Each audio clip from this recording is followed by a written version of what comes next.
नमस्कार साथियों। आज फेसबुक लाइव पे आप सभी को बहुत बहुत धन्यवाद। आप उपस्थित हुए हैं और आशा उम्मीद करूंगा कि आप लोग स्वस्थ रहें। जो देश में महामारी फैली हुई है कोरोना वायरस, इससे आप लोग बचे रहें, सोशल डिस्टेंस का पालन करें और आप लोगों को एक दूसरे को मदद करें। जो आपके साथी बाहर दूसरे प्रदेश में फंसे हैं, हमने पहले भी कहा कि उन सबको मदद कीजिए।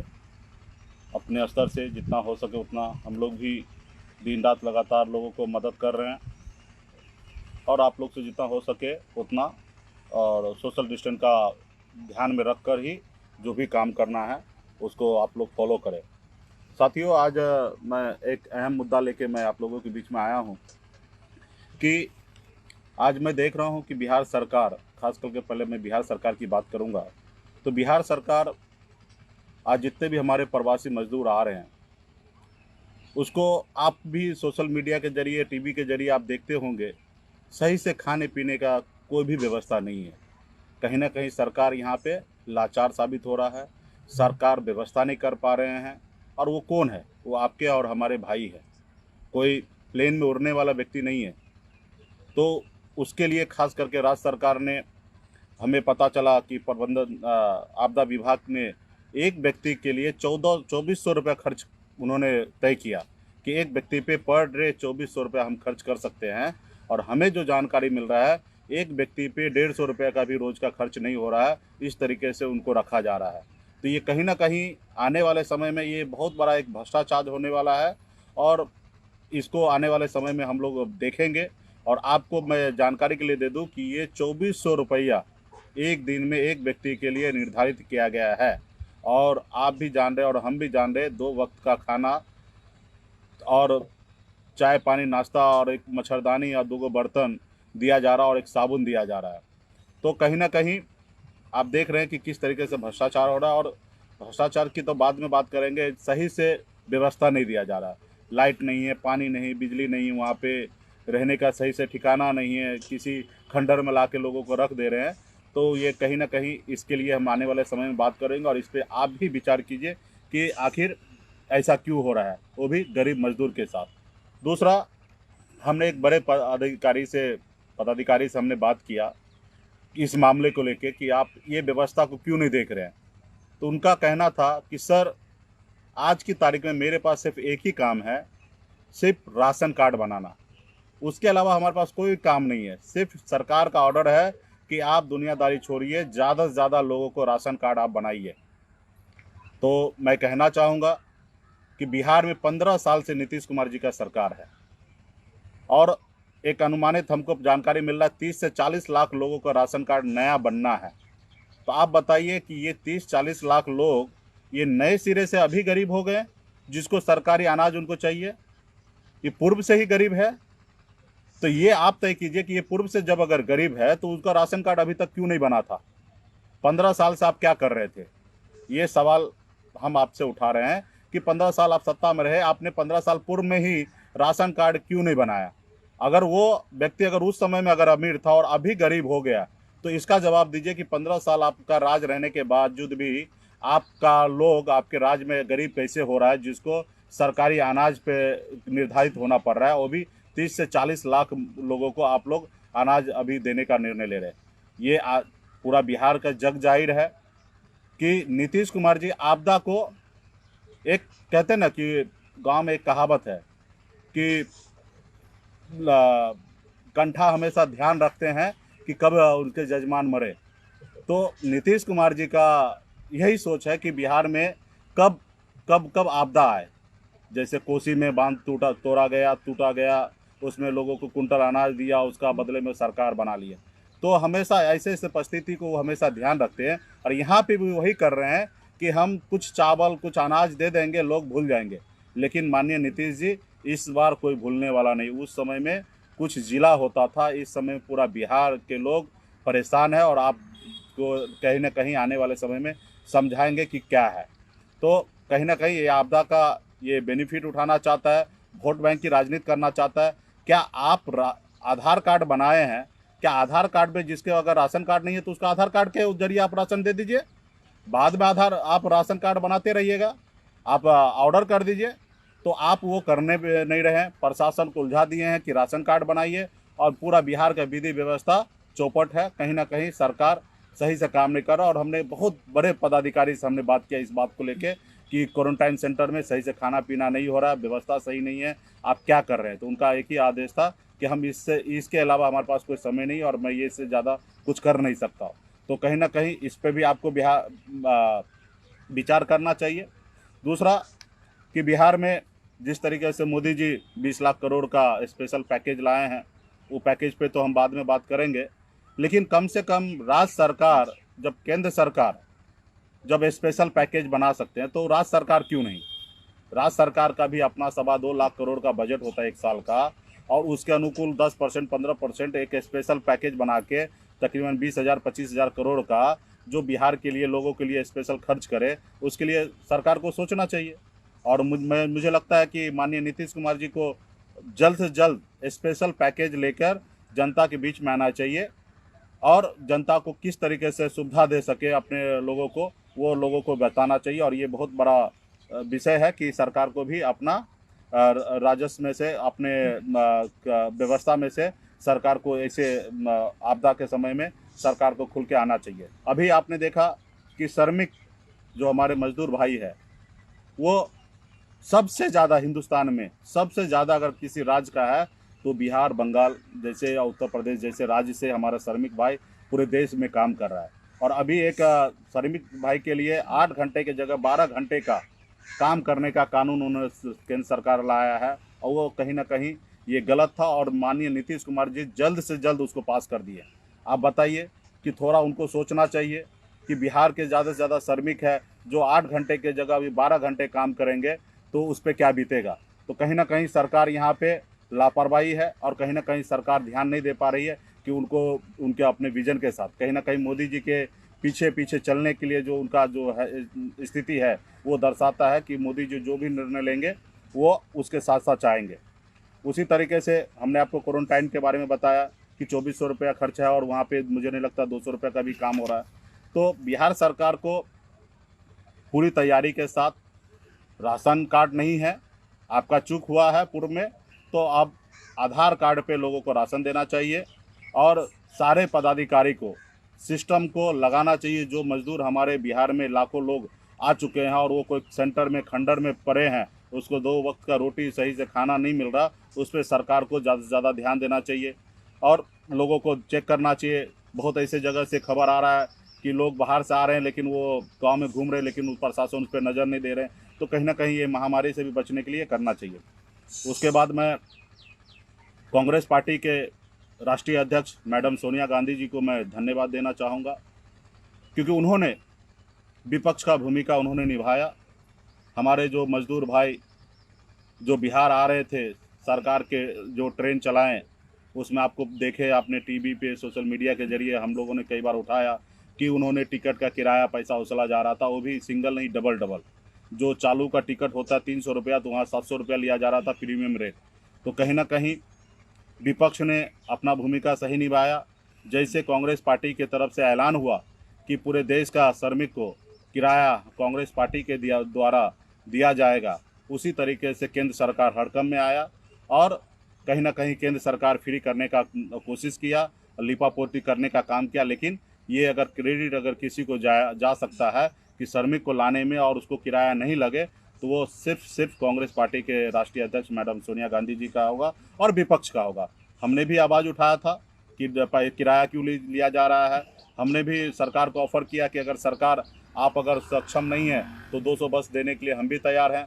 हज़ारों लोगों के अकाउंट में हमने सहयोग हमने किया पहले ही, सबको जहाँ पे जो ज़रूरतमंद था उनको हम लोग मदद काफ़ी हमने किया है। तो ये आपने देख लिया कि किस तरीके से ये हुआ। और कहने के लिए डबल इंजन की सरकार है, डबल इंजन की सरकार है। आप बताइए कि मोदी जी, देश एक है, राष्ट्र एक है, वहाँ पे डबल और सिंगल इंजन की बात करते हैं। मोदी जी जब भी आते हैं, जो वो निर्णय लेते हैं उसका पूरा देश उनका मानते हैं और वो हमेशा डबल इंजन की बात करते हैं। क्या बिहार को डबल इंजन का क्या फ़ायदा है, थोड़ा हमें बताएं नीतीश जी और मोदी जी भी, कि बिहार को क्या अपने फ़ायदा हुआ। एक मैं खास करके मैं आप जो सोशल मीडिया पे आप सब हमारे साथी जो उपलब्ध हैं, मैं उनसे आपसे सवाल करना चाहता हूं कि जब देश हमारा एक है, संविधान हमारा एक है, तो मोदी जी जहां पे भी श्रमिक भाई थे, क्या उनको आके संबोधित नहीं करना चाहिए राष्ट्र को नाम की जहाँ पे भी हमारे डीलर है, जहाँ श्रमिक है, वहाँ पे उनको आधार कार्ड पे उनको राशन मुहैया कराना चाहिए। आप एक राशन नहीं मुहैया करा सकते हैं, आप उनको सही से गाड़ी दे के घर तक उनको नहीं पहुंचा सकते हैं, और आप बड़ी बड़ी बात करते 20 लाख करोड़ का। 20 लाख करोड़ किसके लिए है, मैं उसके लिए बाद में आऊँगा। लेकिन मैं कहना चाहूँगा कि सरकार के पास विज़न कहाँ है। जब हमारा मजदूर भाई भूखा मर रहा था, दूसरे प्रदेशों में फंसा था, महाराष्ट्र में, गुजरात में, या आंध्र प्रदेश में, या दिल्ली में, या गोवा में, अन्य राज्य में फंसा था, क्या वहाँ एक आदेश जारी नहीं कर सकता था। ये कितना बड़ा आदेश था, 2 से 3 करोड़ लोगों का बीच का बात था कि अगर बिहार के लोग अगर बंगाल में रह रहा है, या दिल्ली में रह रहा है, या कलकत्ता में रह रहा है, या महाराष्ट्र में रह रहा है, तो उसका आधार कार्ड के जरिए उनको राशन मुहैया करा देता। आज इतना पैनिक नहीं होता, और इसके लिए बहुत ज़्यादा खर्च नहीं होता, 200-400 करोड़ रुपया में ये काम हो जाता। लेकिन कहीं ना कहीं सरकार के पास विजन नहीं था कि उन्होंने राशन हमारे श्रमिक भाई को उन्होंने उपलब्ध नहीं कराया। तो ये कहीं ना कहीं ये सरकार का सबसे बड़ा फेलियर रहा। हमेशा मैंने सुना है कि आपने सभा में हमेशा जनता से आपने पूछा, क्या चप्पल पहनने वाले व्यक्ति हवाई जहाज से नहीं उड़ सकता है। और आज क्या हुआ, ये मेरे पास एक फ़ोटो भी आपको दिख रहा है, आप देखिए ये फ़ोटो, कैसे लोग रोड पे चल के उतर रहा है। वो ये हवाई चप्पल वाला है, और ये हवाई चप्पल वाले को आपने रोड पे मरने के लिए छोड़ दिया, ट्रेन में कट के मर गया, बस ट्रक के नीचे कुचल के मर गया, लेकिन आपने इसके बारे में बात भी नहीं किया। और ये देखिए, आपके जूता पहनने वाले को विदेश से आप ला रहे हैं, ये विदेश से आप ला रहे हैं जूता पहनने वाले को, और एक रिकॉर्ड बना रहे हैं। आप बताइए, इस समय में रिकॉर्ड बनाने की ज़रूरी है कि अगर यूपीए की सरकार अगर 1,70,000 लोगों को खाली देश से अगर लाए हैं, तो हमारी सरकार 1,80,000 लोगों को लाएंगे। ये रिकॉर्ड बनाने का समय है। मोदी जी थोड़ा सोचिए, इस पर विचार कीजिए। आपने ही कहा था हवाई चप्पल पहनने वाले व्यक्ति को हवाई जहाज से आने का क्या हक नहीं है, निश्चित तौर पर हक है। लेकिन आज क्या हुआ, आज उनसे के बारे में बात भी नहीं किए। ये एक तस्वीर, ये श्रमिक भाई का चुनाव के समय में आपने पैर धोया, आप दुनिया को दिखाया कि हम श्रमिक को कितना चाहते हैं, और ये अपने पैर धोया। और आज जब ट्रेन में कट के या ट्रक के नीचे कुचल के बिहारी या मजदूर भाई मर रहा है, तो आपने एक बार भी उसके बारे में जिक्र किया, आपने राष्ट्र के बारे में संबोधित किया, लेकिन कभी श्रमिक भाई के बारे में बात किया कि हमारे श्रमिक भाई रोड पे कुचल के मर रहा, आप घर पे रहिए, मैं मुहैया कराता हूँ। आपके बिहार में, भारत में हजारों प्लेन है, आप प्लेन से पहुँचाते। ट्रेन आपके पास कहने के लिए कह रहे हैं कि हमारे पास 300 ट्रेन हम एक दिन में चला सकते हैं, तो भाई क्यों नहीं चला रहे हैं। हजारों का हजार लोग आज भी फ़ोन कर रहे हैं, लाखों लोग अभी भी दूसरे राज्य में फंसा हुआ, और आज भी चल रहा है। और आपका ये ड्रामा 15 दिन से चल रहा कि आपने ट्रेन भी चालू कर दिया 1 तारीख से। आज 14 तारीख है, आज 14 दिन हो गया, 2 सप्ताह हो गया, अभी तक आप 300 ट्रेन क्यों नहीं चालू कर रहे हैं। पर डे 300 ट्रेन चालू करना चाहिए, आपको रोका किसने। आज भी, कल का भी रिपोर्ट है कि लोग चल के आ रहा है। तो कहीं ना कहीं मोदी जी, आप इस पे ऊपर जवाब दीजिए कि जनता को आप इस तरीके से गुमराह कैसे कर सकते हैं। उसके बाद, और आपने 20 लाख करोड़ रुपया का आपने पैकेज लाया भारत के लिए, इसमें गरीब किसान मजदूर के लिए क्या है, तो वो बताना चाहिए ना। आप ये पैकेज को लोन दे रहे हैं, किसी को कर्ज दे रहे हैं, उसको आप पैकेज बना ले रहे हैं। आप किसी को ब्याज पे पैसा दीजिएगा, बाद में ब्याज लीजिएगा बैंक से, और उसको आप पैकेज बना रहे हैं। किसको मूर्ख बना रहे हैं। ये वही है, लोग आपके भक्त सोशल मीडिया पे लिख रहा है एक व्यक्ति को 14,000 रुपये मिलेगा। अरे भैया, जिस रोज़ आपको मिल जाए ना, मोदी जी को भक्त को मैं कहना चाहूँगा कि 14,000 रुपये जिस रोज़ आपको मिल जाए ना, उस रोज़ हमसे भी आके संपर्क कर लीजिएगा, मेरा भी हिस्सा आप ही ले लीजिएगा, हमको नहीं चाहिए मोदी जी का पैसा, ठीक है। वो 1,65,000 करोड़ का जो बजट आया था ना चुनाव के टाइम में, कितना चाहिए, 40 चाहिए, 50 चाहिए, 70 चाहिए, 80 चाहिए, लो 1.25 लाख करोड़ दिया। बाद में क्या हुआ, 40,000 करोड़ पूरा हो रहा, 1,65,000 करोड़ दे दिया, यानी कि एक व्यक्ति को 18,000 रुपया मिला। क्या 18,000 रुपया। बिहार में खास करके मोदी जी का भक्त बहुत है। हम आपसे पूछना चाहते हैं, आपके एक व्यक्ति को 18,000 रुपये मिला, और एक परिवार में अगर 10 आदमी है तो 1,80,000 रुपये मिला क्या। हाँ, और वो पैसा किस तरीके से आया, कैसा आया, बिहार सरकार आपको हिसाब भी दिया या आपने कभी पूछा भी कैसे पैसा आया 1,60,000 करोड़? नहीं पूछा। वही बात है ना, जैसे चुनाव के टाइम में कि विदेश से 75 लाख करोड़ रुपया लाएंगे, हर व्यक्ति को 15-15 लाख रुपया दे देंगे। कोई हिसाब किताब कुछ नहीं, कुछ फिगर नहीं, अपने मन से कुछ भी बोल देना। भाई 75 लाख करोड़ रुपया अगर विदेश में है, अगर पूरा का पूरा काला धन ले आइएगा तो भी एक व्यक्ति को 50,000 रुपया नहीं दे सकते हैं, तो आप 15 लाख रुपया बोल दिए। क्योंकि अभी आपके सोशल मीडिया पे चलता है, भक्त बोलते हैं कितना जीरो होता है, खाली यही पूछते हैं। ये बोलते 20 लाख करोड़ रुपया दिए। अरे भाई किसको दिया? आपको दिया, आदेश किया। वही है जो आपको 15 लाख रुपया देना था, नहीं दिया। वही होगा जो आपको 1 साल में 2 करोड़ लोगों को नौकरी देना था, 5 साल में 10 करोड़ लोगों को नौकरी देना था, 10 लाख भी नहीं दिए। ये भी पैकेज वही है। कभी आप हिसाब लेने के लिए जाइएगा। अभी तो सोशल मीडिया पे भक्ति भक्ति दिखा रहे हैं, 12 को 13 को जीरो है, 14 को जीरो है, दिखाइए। भाई ये पैसा किसका है? मोदी जी कहीं से दहेज लाए थे? ये भारत का संपत्ति है, ये मेरा संपत्ति है, और इसमें से अगर कुछ भी मिलेगा तो मेरा है, मेरा अधिकार है। इस पे लोग खुश हो रहे हैं। अरे भाई ठीक है, कुछ सहूलियत आप दे रहे हैं, तो ये कहाँ से दे रहे हैं? किसका पैसा है? आप लाए थे? भाई ये देश 1947 में देश आज़ाद हुआ, और आप भी कह रहे हैं कि बहुत सालों से कांग्रेस राज कर रहे थे। ये कांग्रेस ने जमा करके रखा है। आपके रीजन में तो देखिए कि आप सब चीज़ बेचते जा रहे हैं। ये पैसा जो भी दिया जा रहा है, ये कहीं ना कहीं देश को उस तरीके से व्यवस्था से लाया गया कि आज अगर देश के पास अगर कुछ अगर संपत्ति है, अगर अर्थव्यवस्था ठीक है, तो ये कांग्रेस का देन है। आपने क्या लाया, क्या बनाया? आपने जो भी बोला वो आप पूरा किए हैं। विदेश में काला धन है 75 लाख करोड़ रुपया। बाबा रामदेव बोलते थे, वो अभी आप आवाज़ भी उठता है उनका, वो पैसा लाए हैं। वो पैसा लाते तो हम समझते हैं कि चलो आपने देश पे मेहरबानी किया। आज देश को कुछ सहूलियत आप दीजिएगा। मानते हैं कि ये स्पेशल पैकेज में 20 लाख करोड़ में कुछ लोगों, गरीब लोगों का फ़ायदा होगा, ऐसा बात नहीं है कि हवा हवाई है। कुछ लोगों का फ़ायदा होगा, 4 लाख 5 लाख करोड़ रुपए का फ़ायदा होगा, लेकिन ये देश का संपत्ति है। आज आप दीजिएगा, कल फिर आप क्या कीजिएगा? फिर बढ़ा दीजिएगा। रेवेन्यू 5% की जगह 6% कर दीजिएगा, जीएसटी 12% की जगह 17% कर दीजिएगा। तो ये पैसा तो वहीं से आप फिर से ले लीजिएगा। भाई ये पैसा तो गरीब किसान का है, जो कि अनाज आप 2,000 रुपये कुंटल अभी खरीद रहे हैं, समय आने पे आप 1,800 रुपया कर दीजिएगा। तो भाई यही करने से तो आपके पास भाई पैसा जाता है ना। आज इनकम टैक्स 33% आज लोगों को भरना है, 33 की जगह कल 35% कर दीजिएगा। तो भाई ये देश में जो भी संपत्ति है, ये देश के लोगों का है, और देश के लोगों ने आपको दिया है।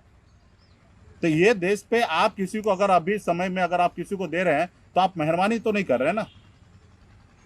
तो कहीं ना कहीं ये समझने की बात है। और इसके लेके सोशल मीडिया पे मैं देख रहा हूँ कि मुंह चुप क्यों है, कोई बोल क्यों नहीं रहा है। भैया मैं कुछ नहीं बोलना चाहता हूँ, मैं ये लाफड़ा में नहीं पड़ना चाहता हूँ, क्योंकि मैं देख रहा हूँ कि कुछ लोग अंधभक्त हो चुके हैं। ठीक है, गोबर खा के कोरोना भगाने के लिए सोचने लगे, तो अब ऐसे लोग से हम क्या जवाब दें?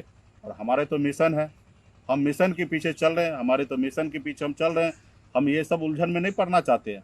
आज भी मैं बोल रहा हूँ, कुछ हमारे भक्त को बहुत बुरा लगेगा, लेकिन मैं आपके हाथ जोड़ के माफ़ी चाहता हूँ कि थोड़ा सोचिए, हमारे बात को दिल पे मत लीजिएगा। मैं, मोदी जी हमारे देश का प्रधानमंत्री मेरा भी है, सिर्फ आप ही का प्रधानमंत्री जी का सर झुकने नहीं देंगे, कभी भी नहीं।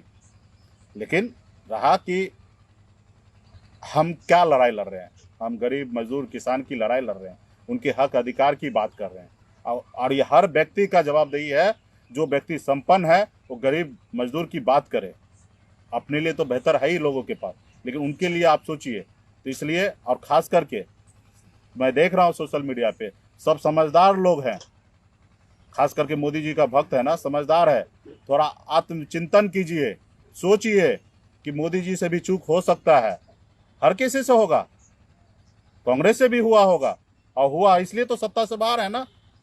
आज आप आए हैं, आप बताइए मेरे को, जब एक देश है राष्ट्र के नाम पे संबोधित करते हैं, तो क्या आप ये संबोधित नहीं कर सकते थे? जितना भी श्रमिक भाई पूरे भारत में है, उसको आधार कार्ड पे जहाँ पे भी है वहाँ के जो डीलर है उनसे आप संपर्क कीजिए, और आपको वहाँ पे राशन मिल जाएगा आधार कार्ड की एंट्री करके। ये कितना बड़ा चूक है? तो आपके पास विजन नहीं है। आप तो रिकॉर्ड बनाने में हैं कि भाई विदेश से हम कैसे 2 लाख लोगों को ले आएंगे, बाद में हम कहेंगे कि सबसे बड़ा रेस्क्यू तो हमने किया है।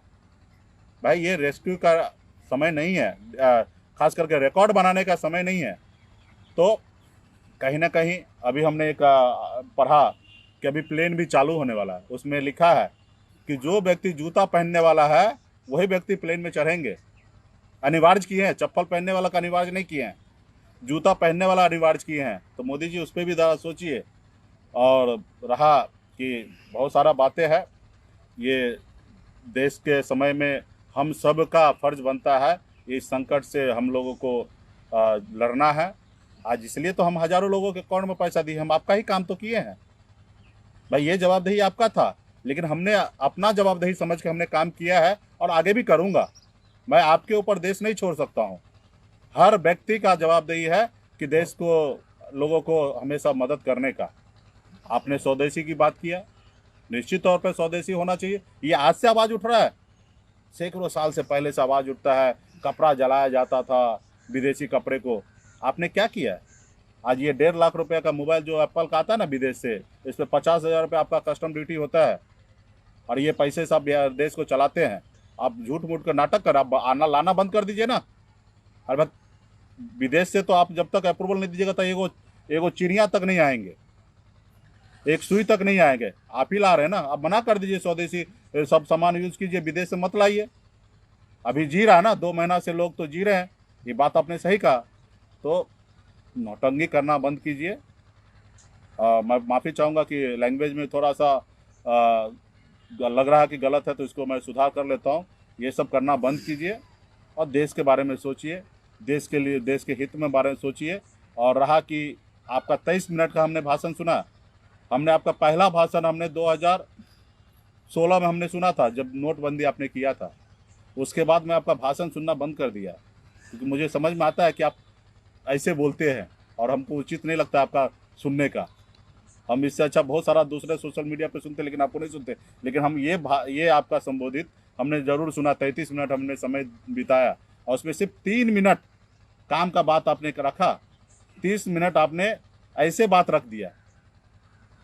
आपने 20 लाख करोड़ का बजट पैकेज के बारे में वित्त मंत्री बताएंगे, लॉकडाउन 4 वित्त मंत्री अधिकारी बताएंगे, और आपने 3 मिनट का अपना बात रखा सही जरूरी का। स्वदेशी की बात होगा, समय आने पे कीजिएगा, सारा चीज़ कीजिएगा। आज उसकी उचित नहीं है। आज तो आपको ये जवाब देना चाहिए था कि आपके भाई ट्रेन में कट के मर गया, उसके परिवार को आप, और उसके बारे में बोलना चाहिए था। अभी ट्रक से कुचल के मर गया, उसके बारे में बोलना चाहिए था। लेकिन हमें 33 मिनट में 3 मिनट समझ में आया कि सही आपका बात था, और आपका बाकी हमको समझ में नहीं आया कि आपने क्या क्या बोल के गया। तो इसलिए साथियों, हम अभी ये सब में उलझना नहीं चाहते हैं, ना ही ज़्यादा हम बोलना चाहते हैं। हम बोलेंगे, समय आएगा। अभी हम बहुत रखे हैं मसाला, अभी हम नहीं बोलेंगे। हम समय आएगा जब आप डबल इंजन की बात करते हैं ना, देश को बांटने की बात करते हैं ना, तो हम तभी बात करेंगे। अब देखते हैं ना, डबल इंजन की सरकार है तो बिहार को आप क्या विशेष दे देते हैं।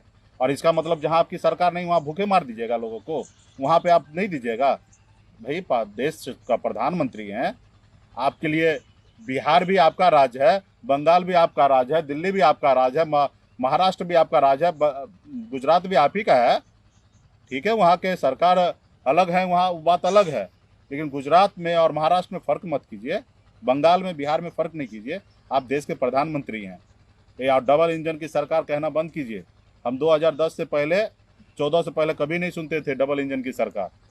केंद्र हो, राज्य हो, सबका काम है, दायित्व है चलाने का। तो इसलिए बहुत बहुत धन्यवाद आप सभी को।